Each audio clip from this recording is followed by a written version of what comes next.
What's up, Hoopheads? Before we jump into our NBA power rankings after the in-season tournament group stage, let me know who the best team in the NBA is. I'm watching, I'm keeping notes, so let me know your thoughts down below.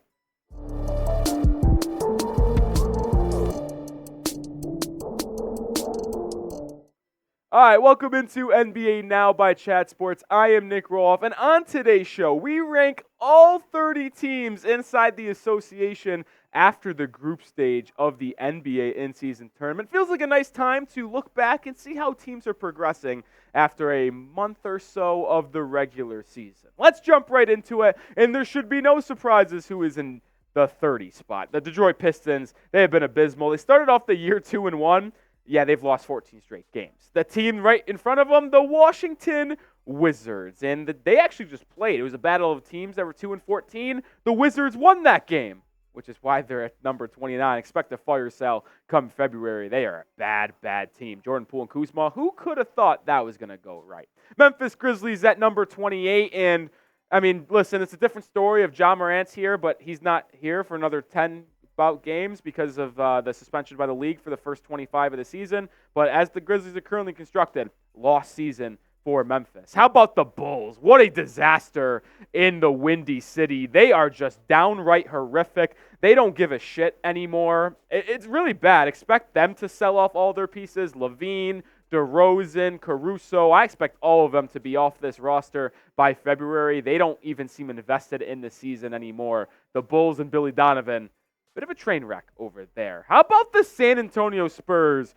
coming in at 26? People thought that they were going to be a little bit better this season. Evidently not the case. Wembanyama struggling. Jeremy Sohan, the second-year guy out of Baylor, has really held that team back. Popovich lost his fastball, per se, but they come in at 26 on our power rankings. Number 25, the Charlotte Hornets. And realistically, this is probably going to move them closer to the 30 range than the 20 range in the upcoming weeks or so, as LaMelo Ball is going to miss some serious time with a sprained ankle. The Hornets, they're hurting in a bad way. They continue to struggle with LaMelo Ball's injury. The Portland Trail Blazers. Do you think they regret not trading Damian Lillard to the Miami Heat right now? They sure could use Tyler Hero and Jaime Jaquez Jr., but that team and Scoot Henderson have gotten off to a real rough start and really are no threat to make the postseason. They're just kind of in no man's land. Won't be having a top 5 pick unless they get blessed in the lottery,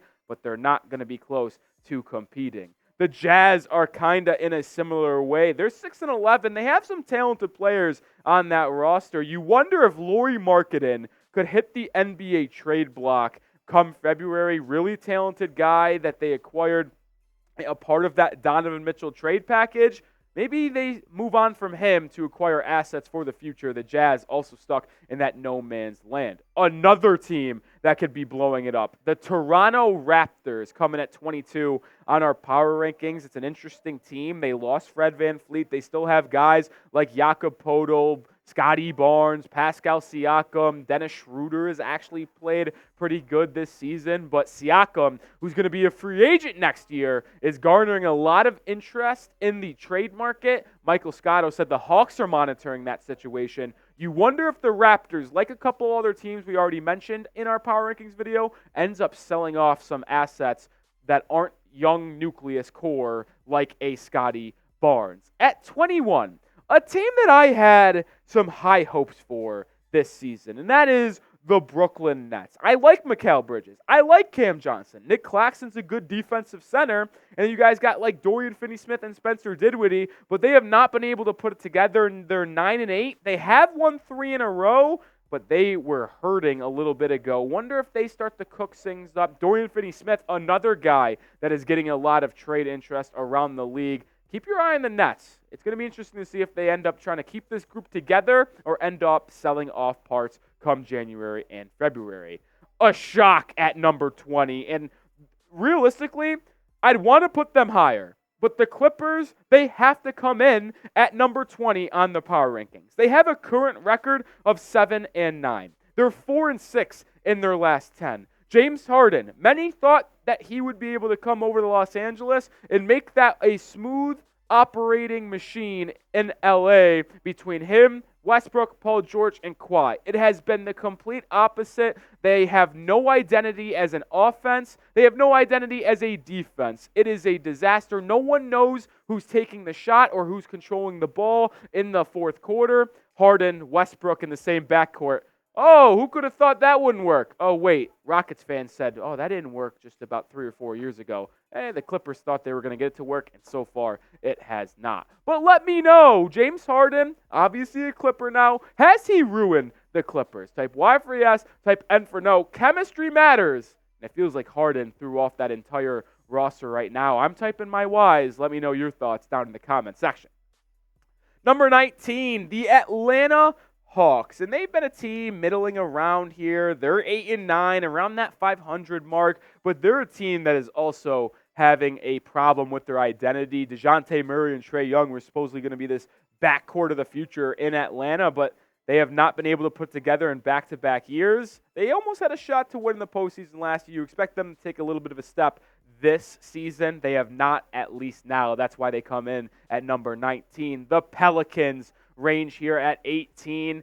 They're an interesting team. Zion has stayed healthy for most of the season. Brandon Ingram's still there. CJ McCollum is near a return. They've kind of survived the time without McCollum. They're 500 at 9-9. You hope when CJ comes back, they got the rookie out of UConn, Jordan Hawkins, stepping up a little bit in his absence. If Hawkins is able to perform when CJ comes back, they might start to be able to stack some wins together and make a run towards that final couple spots in the postseason. Obviously, a little bit too early to call your shot there.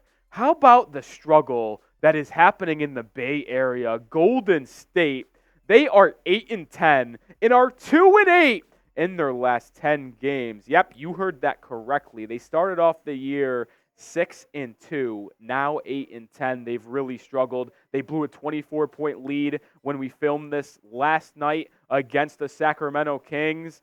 Oh boy, Steph, Clay, Draymond. Is it the end? Kind of feels like it's heading that way. How about the surprise of the entire NBA, at least in my eyes, and that is the Houston Rockets. They come in at 8-7, but they've played some good basketball over the past 8 or 9 games. Dylan Brooks and Fred VanVleet maybe turning the culture around there, or is it just the head coach, Ime Udoka? He's been good there. Obviously had a really good one season coaching in Boston, and then we had the issues and had to be sent on his merry way, but he's getting things cooking in the H-Town. We're going to get to our top 15 in just a moment, but first, tell you guys about a sponsor here at Chat Sports, and that is Factor Meals, America's #1 ready-to-eat meal delivery service that can help you fuel up for breakfast, lunch, and dinner with chef-prepared, dietitian-approved, ready-to-eat meals delivered straight to your door. You'll save time, eat well, and stay on track with your healthy lifestyle while tackling all your holiday to-dos. And during the holidays, I'm busy, you're busy. It's hard to cook, but make sure you're eating well with Factor. Skip the extra trip to the grocery store and shopping and prepping, cleaning up too. It's a train wreck. Instead, get Factor's fresh, never frozen meals that are ready in just 2 minutes, and they get delivered straight to your door. I just got my delivery yesterday, got my loaded bacon shredded chicken, which is my favorite meal they have. They also threw in a nice little pizzazz on my order. They gave me some smoothies and a chocolate as well. I love Factor meals. It's the best way to eat healthy and get meals on the go. So head to factormeals.com/NBAchat50 and use code NBAchat50 to get 50% off. That's code NBAchat50 at factormeals.com/NBAchat50. Promo code and link in the comments and description of today's video. All right, coming in at number 15 is the Indiana Pacers, an intriguing team this season, considering the fact they have the #1 offense in the NBA by a wide margin, scoring 127 points a night, but they also give up 125. It is a shootout every night in Indiana, and they are being led by Tyrese Halliburton, who is playing at an all-NBA caliber level. It's just a matter if they can start defending, and then they'll be able to stack some wins and not have a 9-7 record. The Cleveland Cavaliers at 14, taking a little bit of a step back. I expected them to go forward this season and really be a team that is a force to be reckoned with in that Eastern Conference, but they've come out of the gates 10-8. They're getting hot lately, 7 of their last 3, but last Wednesday before Thanksgiving, no Donovan Mitchell, but the Heat did not have Adebayo or Tyler Hero. The Cavs got boat raced by 33 at home. It's the type of games like those that just make you wonder how good this Cavs team actually is. Right now, they sit at 14. The Lakers, LeBron, AD in at the 13 spot. They've just been kind of being in that middle range themselves, 10-8 record like the Cavs. But you wonder, Anthony Davis, he has been so inconsistent. LeBron's still doing his thing. You wonder if they're going to make a deal, maybe for a guy like Zach LaVine to help fortify that offense. They need some scoring punch outside of LeBron and AD. They're a decent defensive team.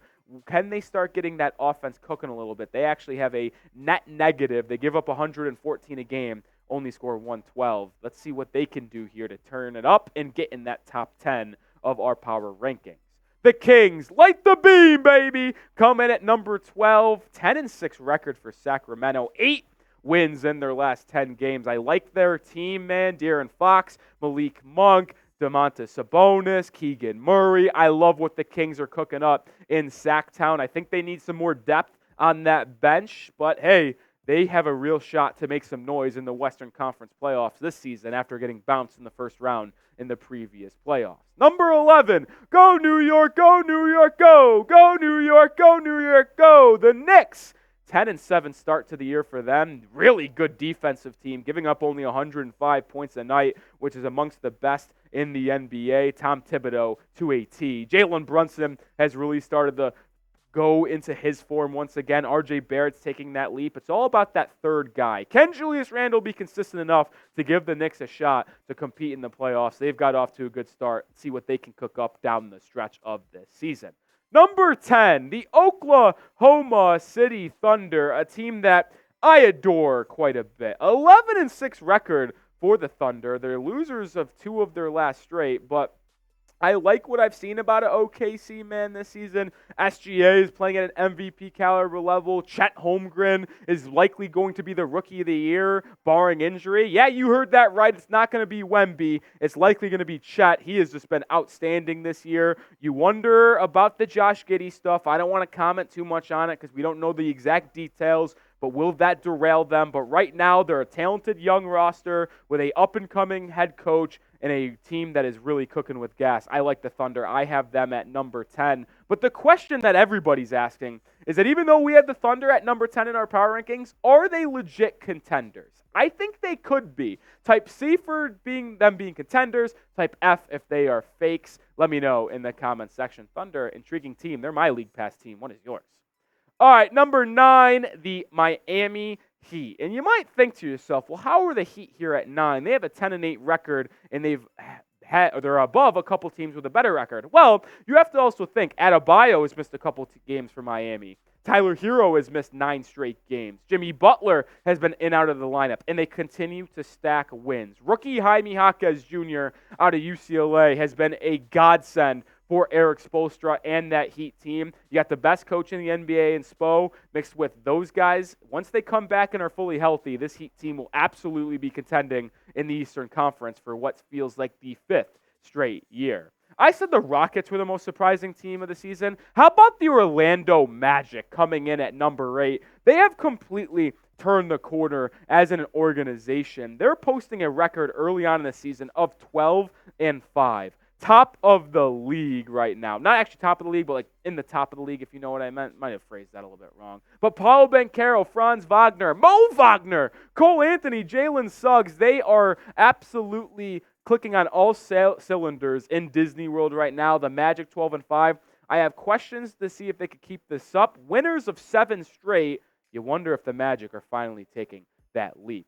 7 on our power rankings list, the Phoenix Suns. And they're coming in with a record of 11-6, which is impressive considering we have still yet to see Bradley Beal, Devin Booker, and Kevin Durant all play at the same time. It feels like one of them is always out of the lineup, and Bradley Beal will be missing an extended period of time with an injury right now. But Book and KD carrying the load. They got a lot of firepower, and the part that I like about them the most, Yusuf Nurkic is their center. I think that was a sneaky upgrade over DeAndre Ayton this offseason. Number 6, the high-powered offense of the Dallas Mavericks. They're 11-6, just like Phoenix, but I tell you what, Luka and Kyrie have really found their stride together this season. A lot of people questioned how they would fit when they made the move last trade deadline to acquire Kyrie Irving. It didn't work. The Mavs actually got worse after trading for Kyrie, getting rid of Dorian Finney-Smith in that deal. But now they are cooking with gas. They just need another big man, and then they'll be able to really start having a chance to win an NBA title. I don't know if they're going to be able to win a championship with this current roster, but hell, if they trade for a guy like Miles Turner or Nick Claxton at the trade deadline, oh boy, the Mavericks might be a real title threat. Before we get to our top 5 on our power rankings, make sure you join Chat Sports here. Subscribe to the channel. We cover the NBA better than anyone else. We cover the NFL and college football as well. Join us for the best NBA coverage on YouTube. You will not regret it, especially when we approach February's trade deadline. We'll have you covered better than anyone else. Talk about free agency next summer and the NBA draft. Join the channel right now. You will not regret it. Coming in at number 5, the Philadelphia 76ers. Trading James Harden actually helped them. Tyrese Maxey has taken the next step in the city of brotherly love. Joel Embiid, love him or hate him, he's playing at an MVP caliber level again. A lot of free throws over there. Some call him a merchant. Not me.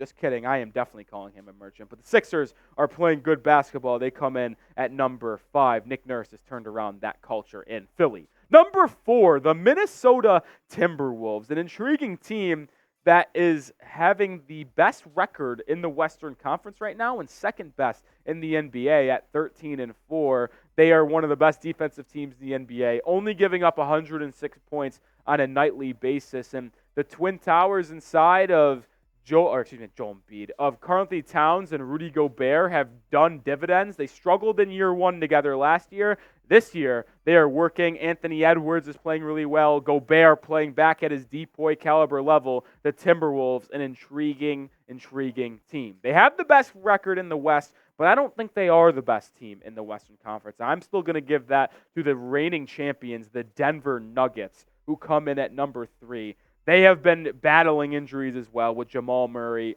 Aaron Gordon. So when they reunite and are a fully healthy roster once again, I fully expect the big 4 with Michael Malone of Jokic, Murray, MPJ, and Aaron Gordon to start cooking again. And I expect them to be in the NBA Finals this year. I tell you what, the Nuggets last offseason said their hardest opponent in the playoffs was the Timberwolves in the first round. You wonder if number 4 and number 3 on our list are on a collision course for the Western Conference Finals. Number 2 is the Milwaukee Bucks, which means number 1 is the Boston Celtics. These two Eastern Conference heavyweights are going well in the early parts of the season. Celtics 14-4, Bucks 13-5. Dame and Giannis is maybe the most efficient NBA duo offensively in the league right now. And then you've got the all-around Boston Celtics with KP, Tatum, Jaylen Brown, Derek White, Drew Holiday. You never know who's going to hurt you on a daily basis when you're playing the Boston Celtics. Those two teams feel like they're on a collision course to meet in the Eastern Conference Finals. Maybe a team like Miami or Philly breaks up that collision course. But right now, Milwaukee and Boston, to me, are the two best teams in the East and the two best teams in the NBA. But I'll ask you this before we close out today's show. Who is the best team in the Eastern Conference? If you think it's Giannis, Dame, and the Bucks, type MIL. Is it JT, JB, and the boys in Beantown, type BOS? Let me know in the comment section. Appreciate everyone for tuning in for today's video. If you made it to the end of our Power Rankings video, I appreciate you for watching to the very end. And if you do want more informative NBA takes, maybe some even funny content on Twitter, follow me over there at Nick_Rohloff. I'm talking NBA and I'm talking hoops every single day. Give me a follow. You will not regret it at Nick_Rohloff. I'll see you on the next time.